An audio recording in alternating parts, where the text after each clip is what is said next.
We all know that Cyberpunk 2077 is going to be an adult game. Its ESRB rating included a laundry list of mature teens and will be full of adult content, including intense violence, use of drugs and alcohol, and of course, nudity. However, those players who don't want to be exposed will be able to actually turn off this option. On Twitter, we've seen a lot of people have interest in how nudity will be handled in Cyberpunk 2077. One Twitter user called Trusty Pill asked, "Is there a setting to turn nudity off, like a censor mode?" To which Lucas Babiel replies, "Yes." This is a huge feature. Not only does this help content creators like myself with YouTube breathing down my back, but also it's good for gamers who have children who may be walking in and out of the room. Also, if you're a younger player who managed to get your hands on a copy of Cyberpunk, you may not want your parents to walk in and find you sampling the wares of a sex worker in Night City. I presume that they would have had to have censored versions for certain countries anyway to make sure that they adhere to the individual countries' laws and rating systems. So the ability for everyone to toggle this on and off is a welcome addition. Alana Pierce hosted a podcast with Tom Marks from IGN and Phil Hornshaw from GameSpot, who both had hands-on gameplay with Cyberpunk 2077.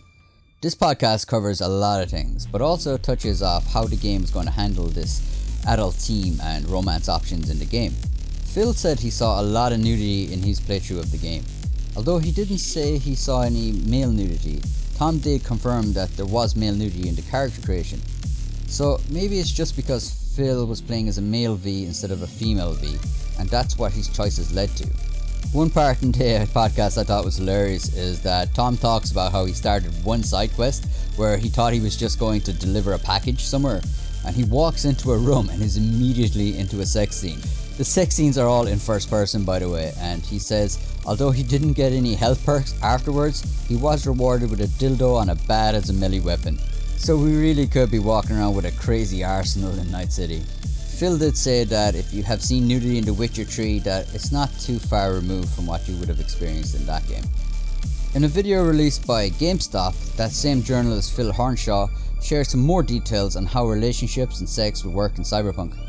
He goes on to say that players can take their relationships with other characters to the next level through dialogue choices and helping those NPCs with side quests throughout the game. It also appears that there will be instances where other characters would simply send a text message to the player to meet up with them, and whether or not the player responds will affect their relationship. Some romances in the game are only available through certain life paths chosen from the beginning of the game. Characters also have their own preferences as to who they want to romance, so depending on V's gender, for example male or female, or genitalia, some characters might not be romanceable. Others will simply go both ways no matter what the player's choice. The two romances that we know confirmed so far would be first Judy Alvarez, who is the braindance tech in Lizzie's Bar, and we also know of the Nomad girl who is Panam, who is probably going to be an exclusive romance option for the Nomad life path. Although Hornshaw wasn't able to find out how to embark in this sexual relationship with another character, he did note that there are plenty of sex workers in Cyberpunk 2077. So, as long as you have the Eddies and can afford their services, you can just pay a small fee and be treated to a 30-second montage. I also spotted Rafael Yakel, who is one of the devs who works on Cyberpunk, tweet out how there is already a porn parody made of Cyberpunk 2077. As this is getting released before the official game, I don't think that this will be canon with the lore of Cyberpunk. But as Raphael says, mimicking is the highest form of praise. So that's it for this video. If you enjoyed it, why not consider leaving a comment below and a like? It really does help with the algorithm. And if you really like this content, why not consider subscribing and sticking on notifications? Just make sure that you get notified the next time I post a Cyberpunk 2077 video. There's not long left till we all get our hands on the copy, so can't wait to see you all in Night City.